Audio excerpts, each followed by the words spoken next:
आपण पाहत आहात कीर्तिवीर लाईव्ह, बहुजनांचा बुलंद आवाज।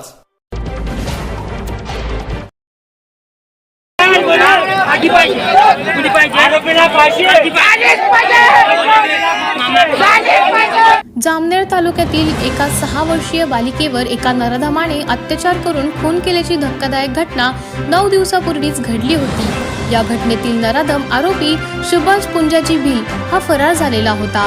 त्याला गुरुवार दिनांक 20 जून रोजी पोलिसांनी शिताफितीने भुसावळ तालुक्यातील तापी नदीच्या जवळ ताब्यात घेत अटक केली आहे।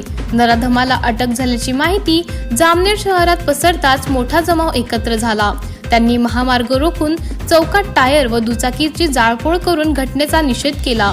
तसेच नराधम आरोपीला आमच्या ताब्यात द्या अशी मागणी करत टायर जाळले, महामार्ग रोखला।